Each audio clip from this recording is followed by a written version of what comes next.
Friends and welcome back to my channel. आज की video में हम लोग क्लास सेकेंड की इंग्लिश लिटरेचर बुक का एक चैप्टर पढ़ने वाले हैं। चैप्टर का नाम है a fox and a stork. Once there were two friends, a fox and a stork. The fox was very selfish. One day the fox invited the stork to dinner at his place. He served some soup in a very shallow dish. तो एक बार की बात है, दो दोस्त थे। एक fox था यानी कि एक लोमड़ी थी, और एक स्टोक था यानी कि एक क्रेन थी। तो फॉक्स जो था वो काफ़ी ज़्यादा सेल्फिश था। एक दिन उसने क्या किया, फॉक्स ने इनवाइट किया स्टोक को डिनर के लिए एट हिज प्लेस यानी कि अपने घर पे। उसने क्या किया, सूप सर्व किया, और जो सूप सर्व किया था वो काफ़ी ज़्यादा शालो डिश में किया था।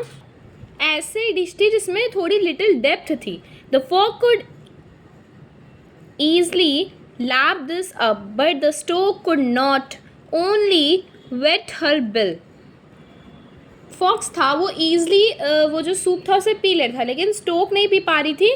वो सिर्फ अपनी बिल को गीली कर पा रही थी, यानी कि सिर्फ उसकी बीक गीली हो पा रही थी, वो पी नहीं पा रही थी। She had to remain hungry, और इस वजह से उसे हंग्री ही रहना पड़ा, भूखा ही रहना पड़ा। With a slyly smile, the fox said, I am sorry that soup is not of your liking. The stork could do nothing, and she said, Oh, please do not apologize. I hope you will return this visit and come to dine with me. तो fox ने काफ़ी सिली smile के साथ उससे बोला कि sorry, ये soup तुम्हारी लाइकिंग का नहीं है। उस टाइम स्टोक कुछ नहीं कर सकती थी। उसने बोला, ओ प्लीज़, माफ़ी मत मांगो तुम, मैं आशा करती हूँ कि तुम मेरे साथ भी डिनर करने आओगे। डाइन विथ मी यानी कि मेरे साथ भी डिनर करने आओगे, ठीक है। Finally a day was appointed and the stork invited the fox. Finally वो दिन आ गया जिस दिन जो फॉक्स को इन्वाइट किया स्टोक ने।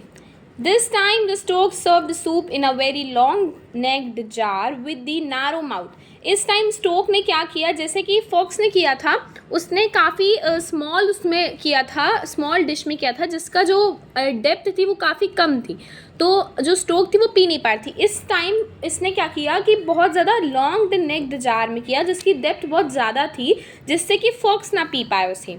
The stork drank the soup easily but this time the fox was helpless. जो स्टोक थी, क्रेन थी, उसने आराम से सूप को पी लिया, क्योंकि उसकी डेप्थ बहुत ज़्यादा थी, तो वो अपनी बीक नीचे करके आराम से पी लेती थी।